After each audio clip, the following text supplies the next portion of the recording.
Magandang araw at magandang gabi po sa mga nakakapanood sa gabi at sa lahat po ng naabot ng video nito. Welcome po dito sa AMB o Awi Mix Video. Ngayon may video po tayo mula kay The Sun at ito po ay video na bagong video po ito. No? Dati kasi picture lang to from outer space or dito sa satellite. Bagong video po ito na pagkalubog. No? So, yung animated na kita anong pagkalubog ng barko, no? Nung i-launch ito ng Korea. Ito po yung sa North Korea ni barkong pandigma ni Kim Jong-un. So, ito, panoorin po natin para makita natin. Ito po yung video, ipi-play ko na.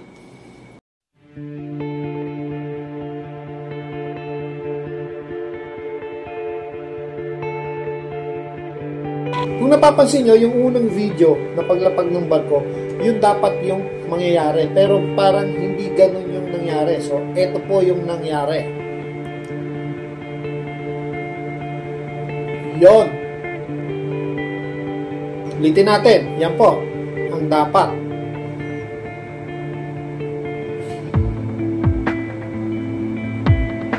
Pero, ganun po yung nangyari. No? Nauna yung harapan at unbalance na, no? So ito yung naging dahilan ng paglubog ng barko na kinagalit po ng kanilang presidente. Imagine po, napakalaking barko po nito at syempre mahal po ang pagkakagawa dito.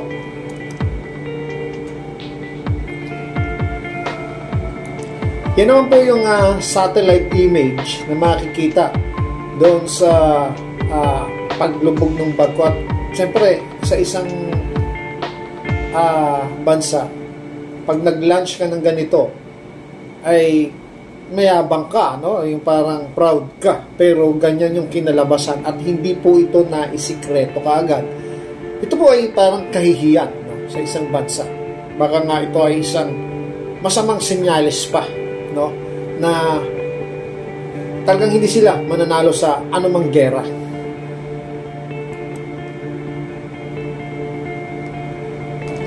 So, dito makikita nyo, nakatagilid siya. Ito po ay lumubog ng barkong ito. So, makikita nyo dito sa image ito na malaking barko ito. Hindi ito basta-basta barko. Pero, sa umpisa pa lang, nasira na. Siguro itong barko ito may masamang balak to. Kaya, hindi pinahintulutan na makalayag pa. Kaya, yun, wasak.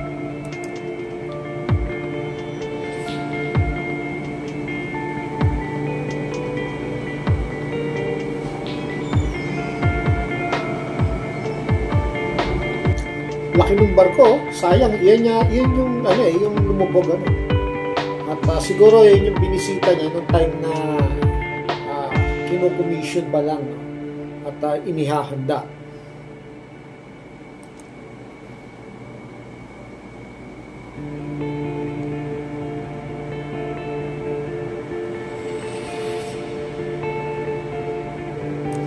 Maganda yung barko, no? Sayang nga naman to kung lulubog lang.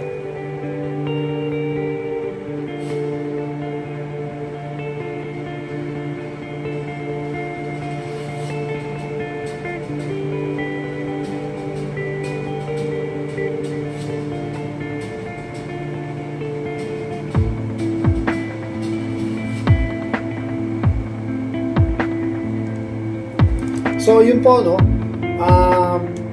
Napakalaking paghihinayang talaga kung kayo nagpagawa ng ganong ka-high-tech o kagandang barko, tapos ang tagal hinintay, ang ginastusan, tapos pagka yung tawag dito, pag launch mo madadamage lang ng ganon, although madali naman sa kanila yon, iangat lang ulit ng crane yon, mga giant crane, at gawin ulit, no, kung ano yung nararapat. Pero kasi ito ay nasa ipubliko, no? So kahihiyan 'yon, no? Kaya ito ay naglatag siya ng parusa doon sa sino man ang nagkamali. Pero siyempre, wala naman may kagustuhan na magkamali yan.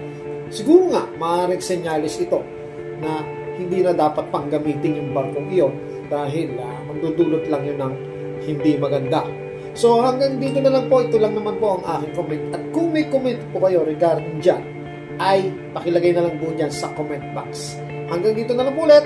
Maraming salamat. Ito po ang Avoy Mix Videos.